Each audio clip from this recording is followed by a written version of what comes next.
সুপ্রিয় দর্শক, আপনারা দেখছেন এসপিএন বাংলা টিভি। দেখুন ও সাবস্ক্রাইব করুন এসপিএন বাংলা টিভি, দেশ ও মানুষের কথা। শস্য নির্ভরশীল স্বনির্ভরশীল বাংলাদেশ গড়ে ওঠে, তার স্বপ্ন তিনিই দেখেছেন। আমরা ইতিপূর্বে কথা শুনেছি বারবার যে বঙ্গবন্ধুর স্বপ্ন। আসলে বঙ্গবন্ধু কি স্বপ্ন দেখেছিলেন? দুর্নীতির স্বপ্ন দেখেছিলেন আমার মনে হয়। তাছাড়া একটা ব্যক্তির যদি 5টা সন্তান হয়, হয়তো 3জন 2জন খারাপ হয়, 2জন কিন্তু ভালো হয়। কিন্তু এনার সন্তান আমরা বলবো সংসদ সদস্য দ্বারা সবাই চোর, সবাই সে চোর। তাহলে কি দুর্নীতিতে যদি সবাই ব্যস্ত থাকে, এমন স্বপ্ন দেখেছেন। সেই স্বৈরাচার হাসিনার কথা বলতে চাই যে তুমি বলেছো যে স্বপ্ন দেখে বঙ্গবন্ধুর স্বপ্ন বাস্তবায়ন। আসলে স্বপ্ন বাস্তবায়ন বলতে বঙ্গবন্ধুর সেই স্বপ্ন বলতে কি যে দুর্নীতির স্বপ্নই বাস্তবায়ন করেছে, আর অপোজিশন দলকে অত্যাচারিত করার স্বপ্ন দেখেছিলেন মনে হয়। ধন্যবাদ সবাইকে, আমি বেশি সময় নষ্ট করব না। শহীদ অমর হোক, খালেদা জিয়া জিন্দাবাদ, দেশ নায়ক তারেক রহমান জিন্দাবাদ। আল্লাহ হাফিজ।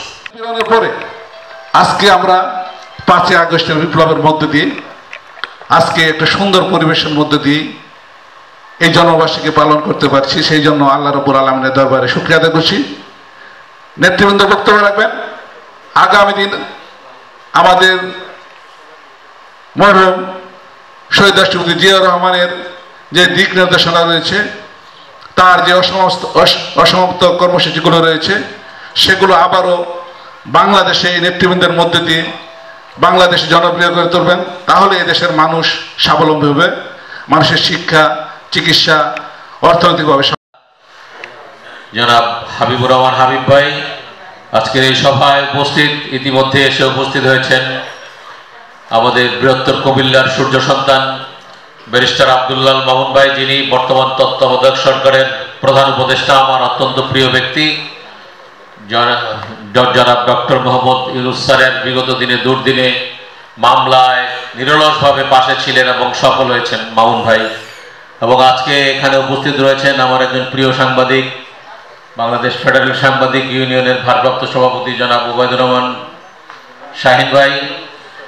আজকে শহীদ ভাই রয়েছেন, আরও যারা অতিথি রয়েছেন এবং সামনে উপবিষ্ট জাতীয়তাবাদী চেতনায় উদ্বুদ্ধ প্রিয় সুধীবৃন্দ।